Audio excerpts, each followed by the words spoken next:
thought came to my head the other day. The concept of Islam, because all these stories of superheroes that we hear, Spider-Man, Yeah, Superman, obviously, they're all fake. they It's not are. real. Yeah. We love them though. Star The Wars, Harry Potter. fantasies of, oh, I can't wait to fly and I dream of flying, inshallah when Yeah. I get to Jannah I can do that. But the real heroes, like the way I see it is this. If I can compare it to like a Spider-Man story. You're living through life, you're on autopilot. You're doing your 9 to 5, struggling to pay your bills. You're seeing homelessness, you're seeing crime, you're seeing the chaos in the world. Life is ups and downs. And then all of a sudden, one day, you just get bit by a spider Yeah. and your whole life changes from there.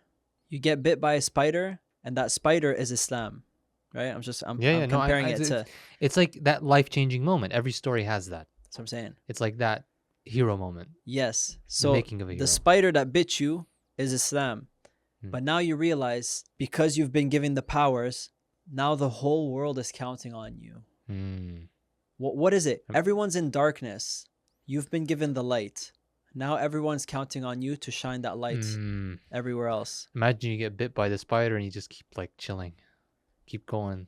May Allah forgive Your us, man. daily. But a lot of us, yeah, like That's true. Like I don't think people realize what they have. It's like they got bit, but they never.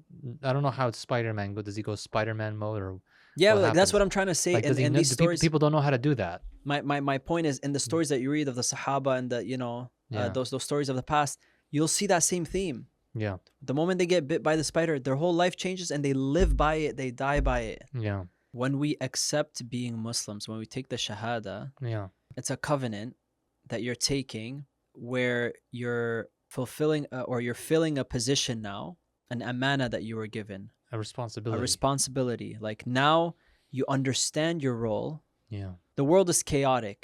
There's only one hero. It's the one who submits to Allah's will. And Allah subhanahu wa ta'ala gave us the guidance and our role and responsibility. It's to be the caretaker. Inni ja'ilun fil ardi khalifa. I'm placing on this earth a caretaker. yeah, The angels knew it was to take care of the chaos because like when there's a caretaker, there's going to be things that need to be taken care of. yeah, Obviously, when you create a being that has the ability to do evil or good, there's going to be the evil that's going to be that we're going to need to take care of. yeah, So the only position, the only heroes are the people that submit to Allah's will. And so when you go back, when you said to go back to what you said, when you say 2 billion Muslims, a quarter of the planet, we've accepted the role, but we half accept, we didn't even know half what we're accepting. understand. We don't know what we're accepting. That's what I'm saying. It's like Yeah. you know, like when you do like the terms and conditions when you download a software and you just like click, next, Yeah, next, and yeah. you don't even know what you're signing. Yeah, You don't know what you're getting accept, yourself you're into. like, yeah. Like when someone like take student loans, I don't even know what I'm doing. That's what like we're at. Like we're throwing ourselves into a burden that we don't understand. Mm-hmm. If we understood it, like it's not a burden. It's the wrong word to use. It's an empowering duty, responsibility. If you understand it, you would become inspired to be the best kind of human being there is. Yeah. That caretaker role. And I mean, what other kind of life do you want to live? And I think this is something that every Muslim, especially in the West, where we do live in relative comfort and luxury, needs to ask himself, like, what kind of life do you want to die upon? Is it that 9 to 5, get married, have kids, go to vacation? And is this it? Is this it? Is your deen just khalas? It's limited to the prayers and some Quran and some fasting? Or do you want to live an Islamic life which is in resonance with your role as caretaker, your role as being a Muslim hero?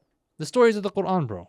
Did they stop? Subhanallah, man. No, they keep going. Like the stories are like episodes in a series that never stops. Yeah. Even though prophethood stopped, there's non-prophets in the Quran with the same stories. Yeah. Boy and the King, Ashab al-Qarya, Ashab al-Kahf. Like these kinds of stories, we need to internalize them more. Maybe I think if there's one action item you as a maybe Muslim can take if you're watching this, really read these stories again. If you have read them before, if you haven't, then read them for the first time. Read them like a manifesto. Yeah. This is who you should be trying to be. You honestly, I every time you read the stories, you see this same theme coming back up. It's the same story all the time. Always.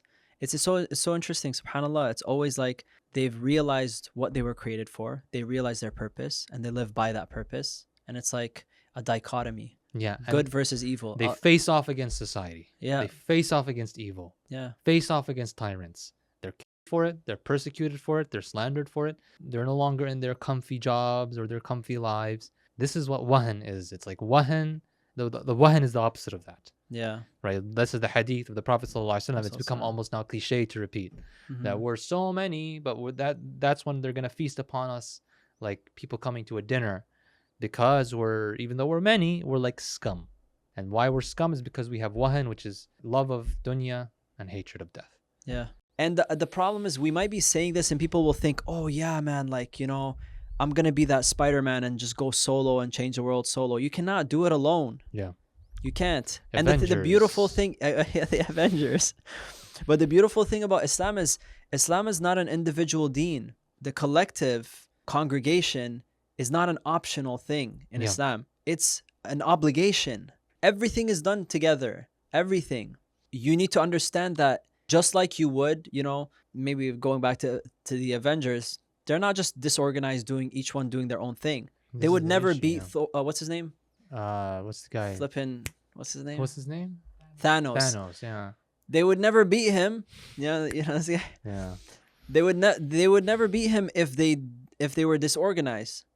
But they have to organize, they have to plan, strategize, to use all their collective powers in different ways. Yep. One guy's good with the bow, one guy's good with smashing things, one guy has a hammer. You hit the nail on the head. You know because like, if usually we don't do anything. Yeah. If we do something, it's individual.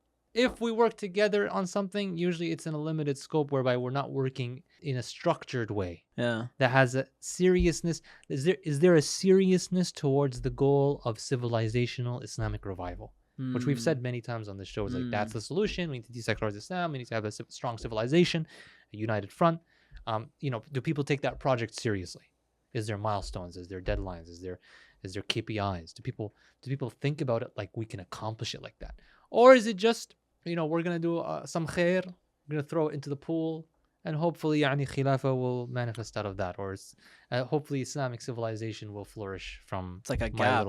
It's like a gap. It's like, just do this, and then this it big gap Allah will just fill. Yeah, it shows a lack of seriousness towards our duty. But if we can do these two things, engrave in ourselves a seriousness towards our duty, and inspire ourselves with the hero's journey, which is found in the Quran and Sunnah and the Seerah and the stories of the prophets. I think that's a great takeaway from anybody